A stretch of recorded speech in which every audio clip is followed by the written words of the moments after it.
even people who are the most obvious, transparent grifters are having to reap what they've sowed. Griffin, you sent me this clip of Candace Owens. Gavin, did you watch it? No, is this Nick on Candace's show? This is the latest season of Love Island. Let's take a look at this, guys, because it's truly exceptional. I can't wait to watch Gavin react to this with no context. This is awesome. And sometimes when I see the things that you say, I do think, okay, he doesn't take into account family. Like, it's just Nick.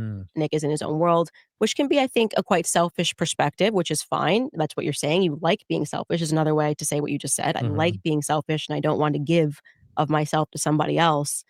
But I also think there's something selfless involved, which is to say, I could go and start a family and drag them into a world of mine, which is pretty chaotic. You know, I mean, is this really the kind of a lifestyle? If I'm banned on everything and I can't make a living, I'm banned from banking, I'm banned from credit card processing, I'm getting doxxed, people are showing up to my house trying to... Being a Nazi has its drawbacks. Kill me, things also, like that. I mean, none of the banks will... What did people just have to hand him dollar bills? Like, how does he... I'm sure some bank is working with him. He has a fucking nice suit on. He's clearly purchased it. You know what I'm saying? Yeah. And what's more, I mean, let's also get, you know, I also don't appreciate the lecture. You don't know me, you know, so I know you're married. I know you're older than me, but you don't know me. You don't know my life. You don't know my situation. I don't think you're in a position to give me advice, especially as a woman, honestly. I don't think you know, this is something in the right wing. We say we're anti-feminist, and then women go around telling men what to do, who are not their husbands. And, you know, I don't really buy into that ideologically, but that's besides the point. You know, my life has been tumultuous from the very beginning. From the She time wasn't I turned even 18, lecturing people were him. coming That was like the most mild lecture. She was like, yeah, I think you might look at things differently if you had a family. And he's like, don't lecture me, woman. Know your place. She's attacking his core mythology about being a closeted guy, though. Oh, you think? 100%. Why do you not have a girlfriend? Why do you not have a family? Oh, true. Yeah. This is attacking like the core I guess conflict. it's just so obvious. Intention. I forget that he's still like hiding that he's just, you know, probably gay. Because didn't that whole thing came out with him and Destiny and shit? Yeah. Yeah, let's put that up on screen. But what I thought was hilarious is like, man, he's like really forces Candace Owens to grapple with the worldview that she's adopted for totally pernicious reasons. I would imagine. I don't know or care what Candace Owens actually believes, but what comes out of her mouth is like white nationalist Nazi drivel most of the time. And he fires right back at her, and it's like, you don't actually believe any of this. Otherwise, you would be kissing my ass, lady, because I'm a man and you're a woman and you know you're dumb. So ask me how I can make you smarter, sweetheart. But, you know, don't ever open your mouth to me sideways again. Yeah, it's an interesting moment because, like, you know, with like, oh, you're a woman thing is so interesting because I can see, like, in Candace's brain, she's like, do I cut him off or do I sacrifice the misogynistic part of my audience or whatever? Like, she's like, oh, this one's a tough one because he's like, because Candace is like always, she's like, I am fucking, all my power is out. But then Nick comes and he's like, I'm actually an 11 and you're a 10 on the power scales of like bigotry right now.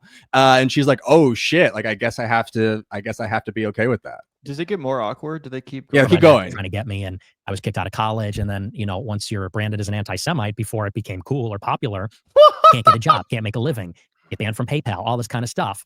You know, that's a very difficult environment to try to have a dating life. You know, what do? I go out on Tinder, I go to a bar and I say, hey, I'm a neo-Nazi Nick Fuentes that the ADL is writing articles about every day. I'm going to start a dating profile on Tinder. People are going to screenshot that, mess with me in all kinds of ways. It's a very difficult predicament, actually, for me because I took on basically a huge sacrifice at the beginning, and I don't know that you really appreciate it. It's actually his huge plight, everyone. You're not understanding how hard it is to be a Ku Klux Klan member in 2025. Yeah, it's like people think that the Pepe frogs, they just like happened overnight. No, that took blood, sweat, and tears to make like a sad Pepe of like on a diverse school bus.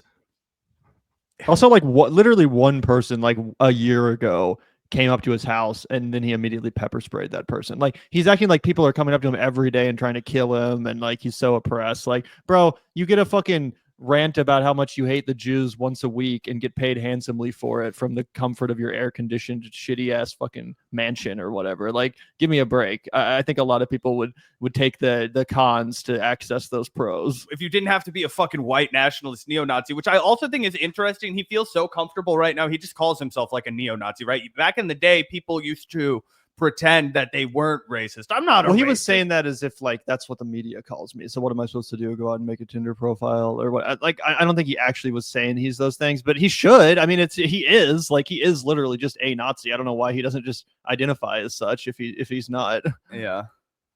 That you're somebody who, you had a career in politics for as long as I was fighting a battle. You were at Daily Wire with a contract. You're at Turning Point. You're making good money. You're doing book deals. You're part of this thing that I'm criticizing and paying a very heavy price for at a time when no one's saying those things, when it's very unpopular. And it's not to say that I'm a victim, because I did it willingly and I love it and I would do it again. But it is to say that, you and I have lived very different lives. And, it's easy, I think, for you to say you had your husband, have your kids, you got your ducks in a row, made quite a bit of money. Then you discovered the truth. And then you went out on a limb. That's not to say you didn't make sacrifices and it wasn't a risk. And it paid off. You're doing great now. And I congratulate you. Also, what do you mean the truth, bro? I just saw a video of Nick Fuentes the other day having to fucking apologize essentially for, getting Trump elected, saying he was going to burn his MAGA hat, admitting that Kamala Harris would have been a better president than Donald Trump. These are all things that Nick Fuentes is recently on the record admitting. And now you're going to say that you sacrificed so much to speak the truth? What the fuck? What the fuck have you said that was true? Like, because none of it. Now you're saying everything that it's led to is a bad and it's a mistake, and that we should go back and elect a neoliberal fucking shitlib like Kamala. So what fucking truths did you put out there? That the Jews he's saying that he got it wrong that one time, but he got it right about the Jews, and he got it. Now he's right again because he's making an unpopular stance of being anti-Trump MAGA. Oh.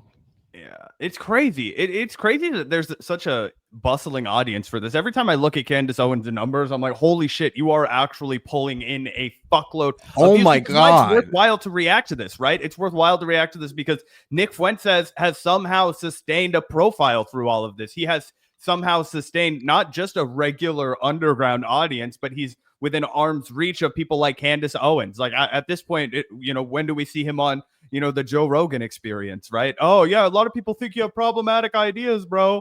What is it, bro? Like, are you really that problematic, bro? Like, you know what I mean? I don't know. I want to see him on Call Her Daddy.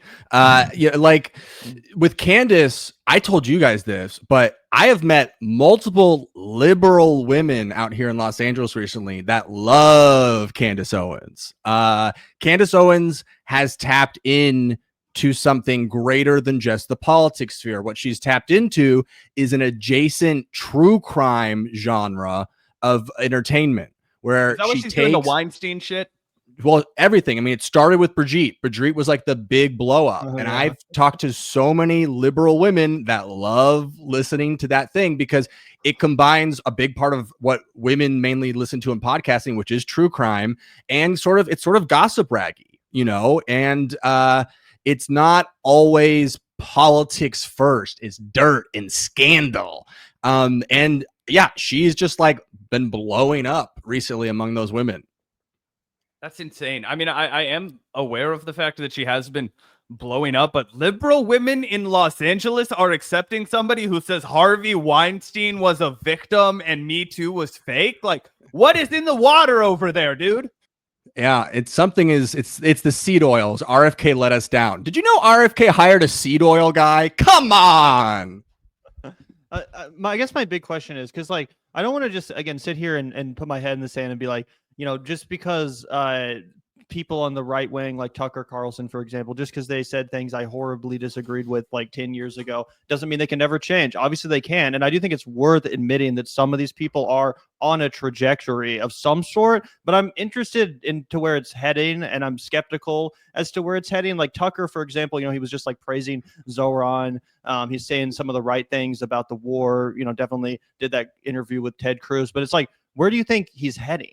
Like by 2028, for example, is he going to be supporting the Republicans? Is he going to be supporting the Democrats? Like what the fuck is going to happen? What do you think the trajectory ultimately is leading these kind of people to that are undeniably starting to turn on Trump, Nick Fuentes included? I have no idea. I mean, maybe he's like a new DNC TikToker in a couple years. We see him in Chicago. Get right He's like in. he's the new Harry Sisson. Oh, by the way, did you see that Harry Sisson photo with the girl's hand on his neck? Oh my God, I love that one. My boy, I need to go band for band. I need to get some drinks in NYC with Harry Sisson. Yeah, that's a good question. I don't know where Fuentes goes from here. I think he still does the America First thing because I think there's a lot of popularity there. Oh, there it is. You can get rid of my camera. I'm blocking the hand. There we go. Wait, what's the caption? He's like I'm a straight man or something, right? What does he say? Went out to dinner tonight and it was great. Trump is still the worst president we've ever That could be had. his own hand, just if he like did his nails and shit. That's really funny. Put on a second jacket somehow. Yeah. That's a great tip. That's a great tip. Players in the chat. Yeah, that's like that one photo that says like everyone's laughing right out of frame. All my friends are, they're all having a great time. But it looks like the jewelry she's wearing he won out of a vending machine.